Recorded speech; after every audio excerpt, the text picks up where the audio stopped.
there, guys. I'm here with another video.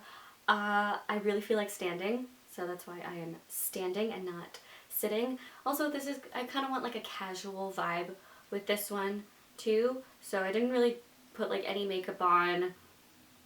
I did at least shower for you, so I just took a shower. I'm in my at-home clothes, just like chilling. I'm really excited because I love watching these videos, and I think I did this last year. I can't remember, but I'm excited to do it this year, and it's the mid-year freakout tag.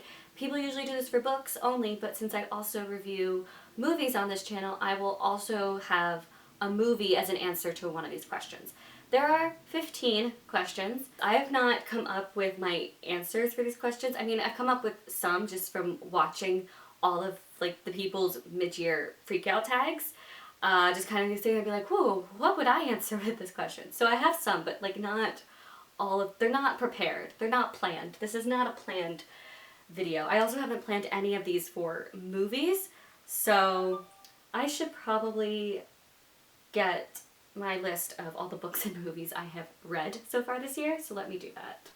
I will say this is definitely like a mid-year freak out because I am behind on my books and my movie goals for the year, but your girl is stressing out about it. Okay, so I've got so far all the books I've read this year, and then so far all of the movies. Okay, so the first question is the best book you've read so far in 2020.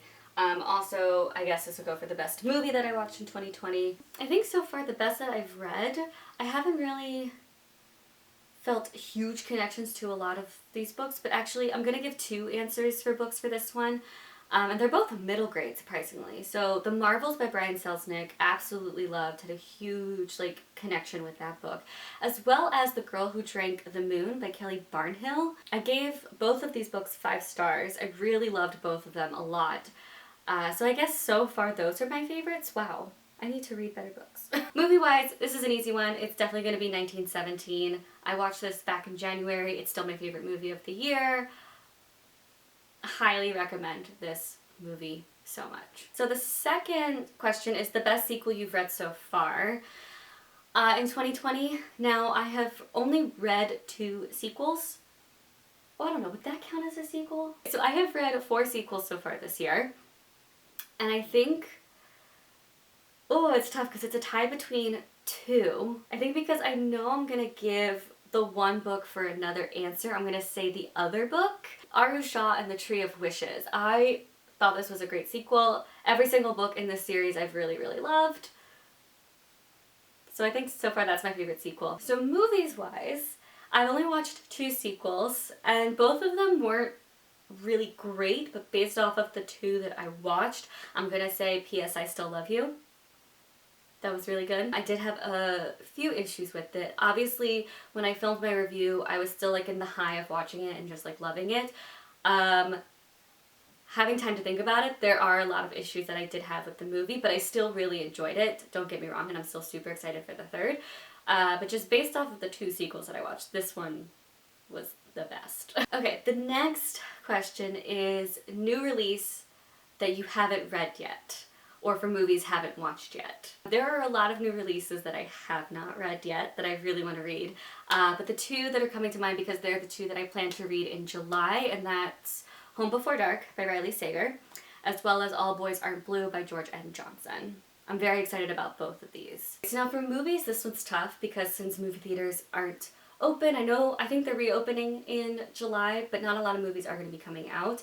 But because they haven't been open, there aren't really many new releases, but there are 3 new releases digitally that I haven't watched yet that I still do really want to watch. That's Code 8, The King of Staten Island, and Da 5 Bloods. Okay, question number 4 is most anticipated release for the second half of 2020. Books-wise, there's only 2 that I can think of that are coming out, and that's Well Played by Jen DeLuca. I really liked Well Met, so I'm excited for the sequel to that. And Midnight Sun by Stephenie Meyer.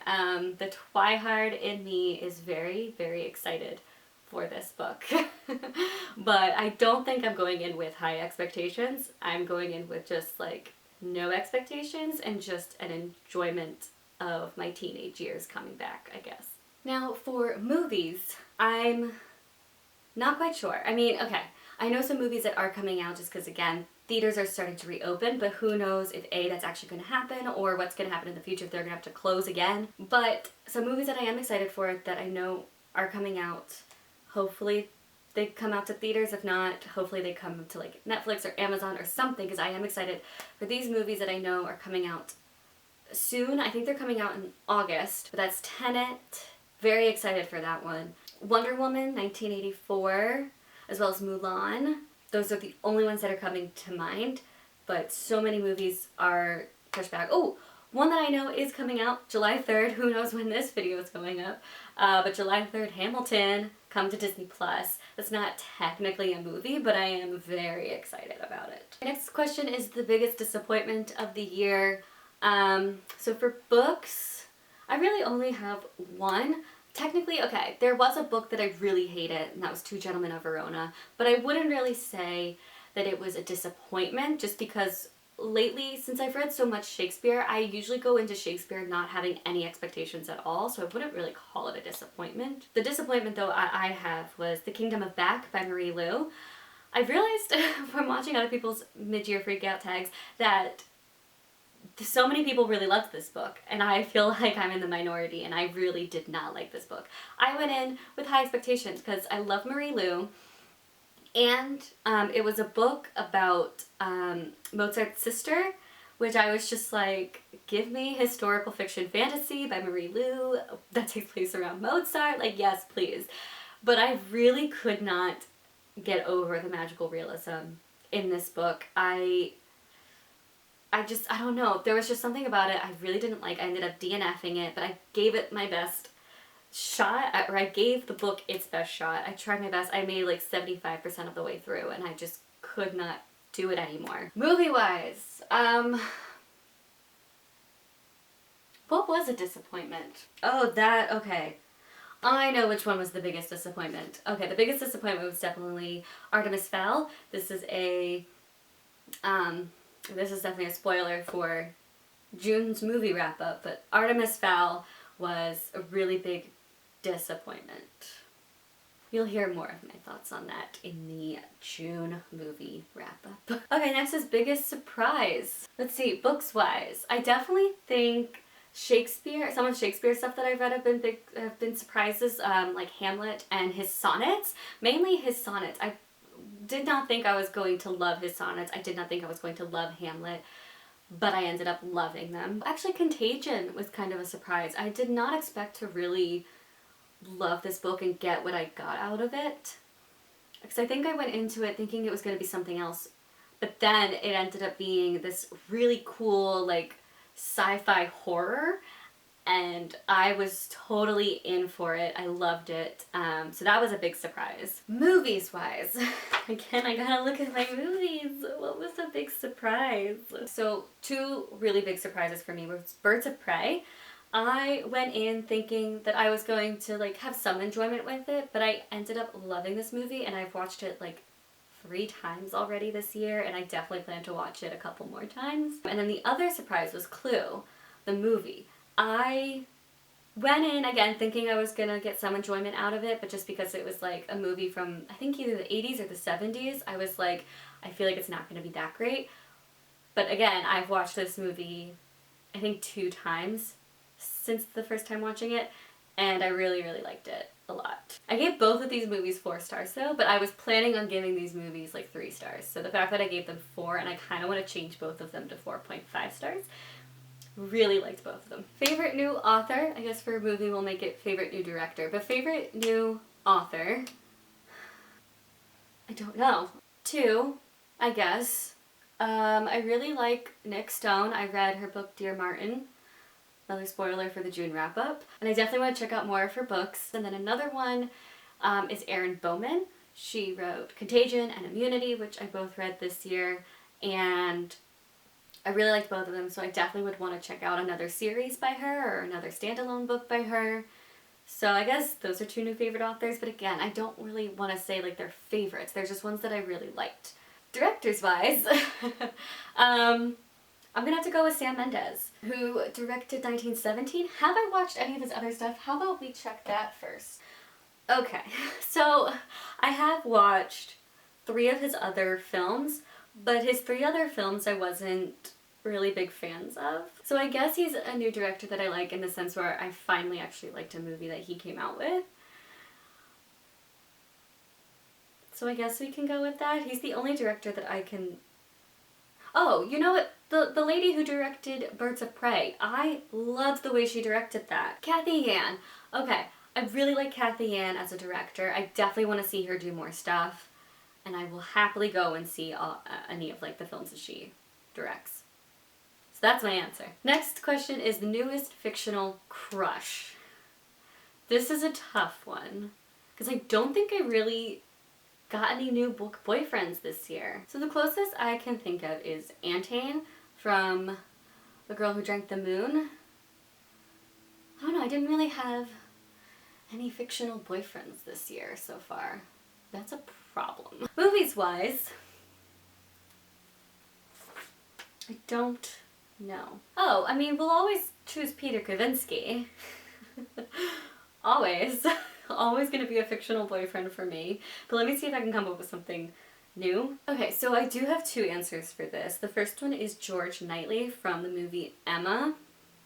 Definitely fell in love with him. The scene that I fell in love with him was when he's yelling at Emma. She did something really mean and he's like yelling at her for it. And I don't know why, but that scene made me fall in love with him. I think it was because he was being so like caring of the friend that she just totally said something horrible about. And I was like, yeah, stick up for your friends, even to the woman that you love. Well, I don't think they realize they love each other in this moment. But I love George Knightley. I think he's great. And then Jeremy Camp from I Still Believe. Yeah, he's got a great soul. I know that this is based off of real life and this is a real person. Like, he's famous in the Christian music world. But this movie, the way that they portrayed him, I really loved him, and he was so... It's not just the fact that it's KJ Apa and he's like gorgeous as hell. But I don't know, he just was like so caring and so loving, and just again another guy that's like willing to fight for something that he loves, and I love that. Okay, next question is a new favorite character. This is different from fictional crush. Thank God. I mean, I could go with just like literally almost every single character from the Last Artifices series. I mean, obviously not the evil ones, but I mean like the family. Like, I love Julian, I love Emma, I love Christina, I love Mark, I love Kit. Oh my god, I love Kit so much from that book series. Moving on to movie favorite character from a movie. I'm gonna go with Birds of Prey again. Harley Quinzel. Love that character so much. I also really like Huntress, and I really like Black Canary. Like, I loved a lot of the characters in Birds of Prey. They were so cool. And another favorite character is Mr. Green from Clue, the movie. He was my favorite character in that movie. I don't know why. He just was. The next question is a book or movie that made you cry. Not a lot of books have made me cry. You know what? Okay, the one that made me cry and like outwardly sob is Lord of Shadows, for obvious reasons. But there were 2 that did make me tear up. Shakespeare's Sonnets actually made me tear up a little bit. Spoiler for the June wrap up. I was not expecting that. I teared up a little bit at a couple points. Another one that made me tear up, I cannot remember. Hold on a sec. Another June spoiler for you, but it's a story within Color Outside the Lines. I have it marked because I wanted to remember it. The Agony of a Heart's Wish by Samira Ahmed. That story made me tear up at the end. Yeah. Now, movies that made me cry. There's 2 that made me cry. One was crying because of sad things. Another one was crying just because of excitement. So the one that made me cry and like sob because of sad things was All the Bright Places. I know this book gets a lot of bad rep in the book world, but I love the book. The movie was not as good as the book, but it still made me cry. I mean, how can you not cry with that ending? It's so sad. And then the other movie that made me cry, just out of pure excitement and enjoyment, was a recent one, another June movie wrap-up spoiler, and that is Eurovision Song Contest, the Story of Fire saga. I want to cry right now just thinking about it. If you haven't been on this channel, then you don't know, I am a huge Eurovision fan. I love Eurovision. So I've been excited about this movie since it was announced, I want to say like a year and a half ago that this was a thing that was happening. But there was one scene in the movie that just, it had so many Eurovision legends within one scene, and like they just kept popping up one by one, and each time I just kept like screaming at the television because I was just like, ah, that's Alexander Rybak, ah, like it's Conchita Wurst. I was so excited. But yeah, I was so excited that I just started crying.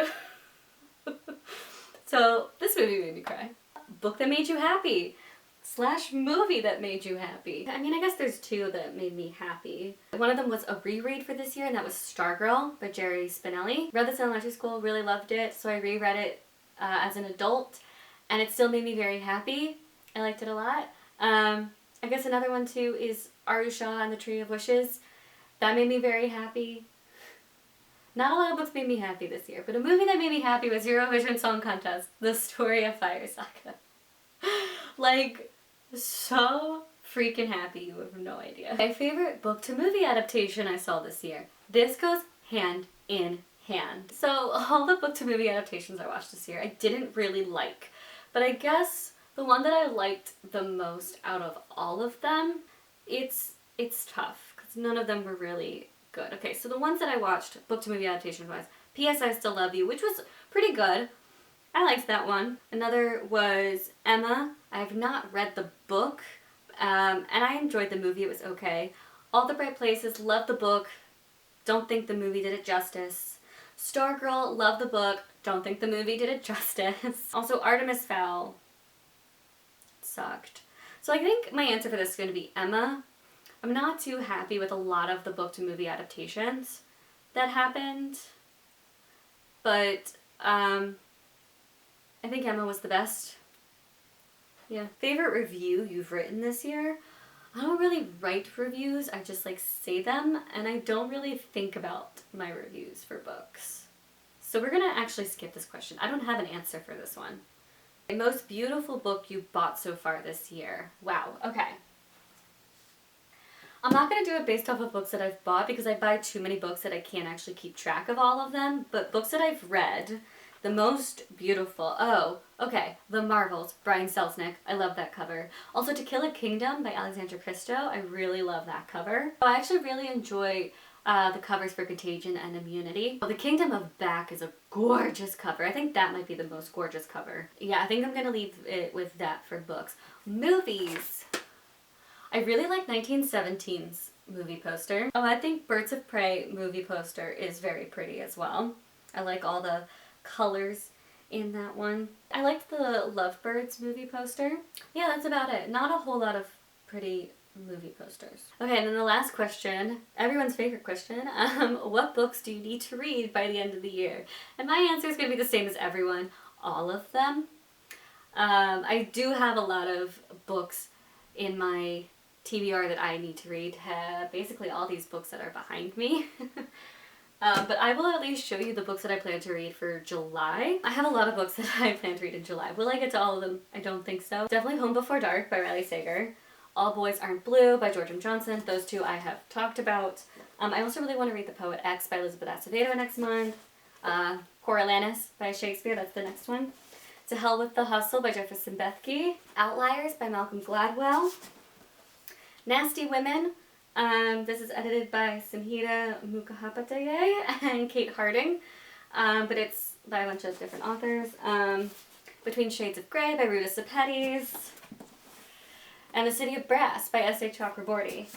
Yeah. Movies-wise, I've already mentioned a bunch of movies that I want to watch by the end of the month, because there are still a good amount, like The King of Staten Island, Code 8, Da 5 Bloods. I am planning on watching 13th today. Then of course, I mean, like Tenet, Wonder Woman, Mulan, Hamilton.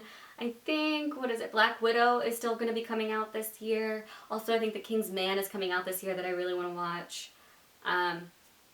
Yeah, so who knows movie-wise, but those are what I plan to read for July. Yeah, so that is it for my mid-year book and movie freakout tag. I hope you guys enjoyed, but I will be coming out with my June wrap-ups shortly. I shouldn't say shortly. I'm gonna let you down if I do that because obviously I'm always super late with these videos. So they'll come eventually. You'll see them, don't you worry. I'll see you guys later. Bye!